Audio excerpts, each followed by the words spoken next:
धनबाद के बरवा अड्डा थाना की कार्यशैली एक बार फिर सवालों के घेरे में है। यहाँ पदस्थापित दरोगा नवल किशोर सिंह पर गंभीर आरोप लगे हैं। आरोप है कि दूसरे पक्ष से मोटी रकम लेकर पुलिस एक तरफा कार्रवाई कर रही है और घरेलू विवाद के आरोपी को जबरन हिरासत में लेने की कोशिश की गई।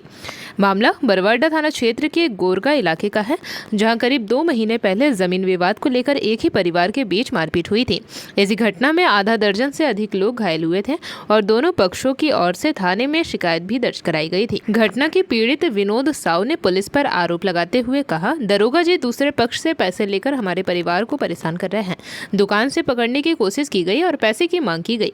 पीड़ित पक्ष का आरोप है कि मामले के अनुसंधानकर्ता दरोगा नवल किशोर सिंह ने दूसरे पक्ष से साठगांठ कर विनोद साव को लगातार परेशान करना शुरू कर दिया। आरोप है कि शुक्रवार की सुबह दरोगा मटन दुकान पर पहुंचे और मामला मैनेज करने के नाम पर 50,000 रुपए की मांग की। जब विनोद साव ने पैसे देने से इनकार किया तो मामला न्यायालय में होने की बात कही तो दरोगा ने कथित तौर पर पेट्रोलिंग वाहन बुलाकर उसे जबरन हिरासत में लेने की कोशिश की। विरोध करने पर विनोद साव, उनके परिजनों और यहां तक कि नाबालिग बेटे पर भी सरकारी काम में बाधा डालने का मामला दर्ज किया गया। इतना ही नहीं, पीड़ित पक्ष ने महिला के साथ दुर्व्यवहार भी किया। इस पूरे घटनाक्रम के बाद पीड़ित परिवार ने न्याय की गुहार लगाई है और संबंधित दरोगा के खिलाफ सख्त कार्रवाई की मांग की है। अब सवाल उठता है कि अब मामला पहले से न्यायालय में लंबित है तो पुलिस की इस तरह की कार्यवाही कितनी उचित है? क्या वाकई कानून के रखवाले ही कानून का दुरुपयोग कर रहे हैं? यह जांच का विषय है। 2 महीना पहले भी हमारा गोतिया भैया से लड़ाई हुआ, जिस बीच में झगड़ा झंझट होने के बाद मारपीट कर दिया। हम लोगों को घायल हो गया, दुर्गापुर में भर्ती है, उसको बचा के रिटर्न ले आए किसी तरह। उसके बाद हम लोग को केस कोर्ट चला गया, जिसमें से हम लोग को बेल करवाने का रिजेक्ट किया। उस हिसाब से हमने रिजेक्ट करने के बाद हम लोग रांची कोर्ट गया, रांची कोर्ट में अप्लाई किए हैं और करने के बाद इस बीच हमने अपना दुकान चला रहे हैं, छोटा मोटा एगो मटन का दुकान। उसमें से नवल किशोर सिंह आया और बोला कि मटन दो। उसने 1 किलो मटन लिया और मटन लेके बोला पैसा दो, तो पैसा नहीं दिए तो बोला कि जो और 50,000 रुपया लगेगा, आना था तुमको अंदर कर देंगे। उस बीच हमने पैसा मांगा तो बोला कि जो नहीं, पैसा नहीं देंगे। उसी बीच मेरा हाथापाई करने लगा। हाथापाई करने के बीच में बाद में पेट्रोलिंग वाला आया। पेट्रोलिंग वाला ने सहारा दिया, कुछ सहारा देने के बाद उन लोग बोला उठा के इसको ले चलो।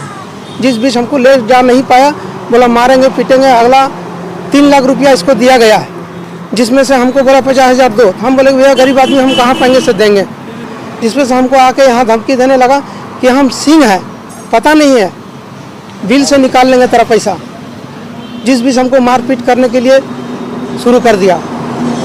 इसी बीच मेरा भतीजे और दामाद आए बचाने के लिए, तो उन लोगों को भी अभी केस कर दिया गया है, जिसमें से मेरे बेटा को भी लिपट लिया, पढ़ने वाला लिखने वाला बच्चा को भी। शासन से नेहर विनती हम करते हैं कि इसको जल्द से जल्द इसको यहाँ से हटाया जाए, अन्यथा हम लोग को बहुत सारा दिक्कत किया। हम लोग अपना आवेदन दिए बड़ा बाबू को, जिसमें से बड़ा बाबू आवेदन लिया नहीं। बाद मेरा बेटी का मंगलसूत्र छीन दिया, चूल पकड़ के पटक दिया, ठीक है, और गंदा नियत से देखा गया, ब्लाउज भी फाड़ दिया गया। इससे पहले पुलिस अधिकारी से हम लोग को मिले थे, उन लोग बोला था तुम लोग अपना दुकानदारी चलाओ, अपना कोर्ट का मैटर चला गया, अपना बेल कराओ। चाचा का दुकान पर आए थे हम, वहाँ पर चाचा को मारपीट अरेस्ट करने लगा। उस समय जब रोकने गए तो हम पर भी हाथापाई करने लगा, ब्लाउज भी फाड़ दिया, मंगलसूत्र भी छीन लिया, बाल पटक के नीचे गिरा दिया। उसका बाद हम आवेदन बना के बड़ा बाबू के पास FIR करने गए। हम लोग का भी FIR नहीं लिया और हम लोग को उल्टा अपने सरकारी केस में और फंसाया गया है। नवल किशोर सिंह था।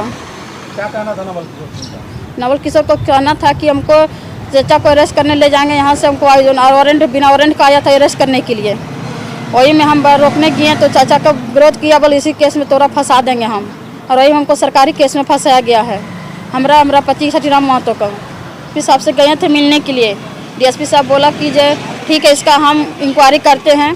बड़ा बाबू को भी कॉल किया तो बड़ा बाबू किया कि हम FIR दर्ज कर दिए। बड़ा बाबू बोलो, DSP साहब बोला कि 2 दिन इंतजार क्यों नहीं किए, जब आप तुरंत FIR क्यों किए। वहाँ से आने के बाद प्रभारी से मिले तो प्रभारी बोला कि जाइए आप लोग को कुछ नहीं होगा, दोनों पार्टी का गलती है, एक किसी को गलती नहीं है, जितना आप लोग का गलती है उतना उसका भी गलती है। वो भी सिविल में गया और आप लोग भी सरकारी काम में विवाद डालने गए तो ये केस में हम जाइए अपना आराम से दुकान चलाइए, ऐसा कुछ नहीं होगा। हमको लोग को हटाया जाए और हम लोग को सावधान करके सरकारी केस हम लोग को मुक्ति दिया जाए। हम यही हाथ जोड़ के विनती करते हैं कि हम लोग गरीब आदमी हैं, खाट कमाने खाने वाला आदमी है। हमको इस केस से जल्द जितना जल्द यहाँ से छुटकारा चाहिए और इतना चाहते हैं कि नवल किशोर को इस थाना की एरिया से यहाँ से इसको ट्रांसफ़र किया जाए। इन लोग हम लोग पब्लिक को जीना मुश्किल कर दिया। दुकान में रहते हैं तो गलत नज़र से देखता है, कहीं भी जाते हैं तो सबसे पूछवाते रहता है कि कहाँ गया है, दुकान पर नहीं है। हर समय में हम पर नज़र रखता है। हम रोड में आना जाना 24 घंटा में लगा रहता है, कहीं भी कुछ हो जाएगा तो नवल किशोर ही फंसेगा। जेपी भारत लाइव, भारत की बात जेपी के साथ। वीडियो को लाइक करें, शेयर करें और चैनल को सब्सक्राइब करें।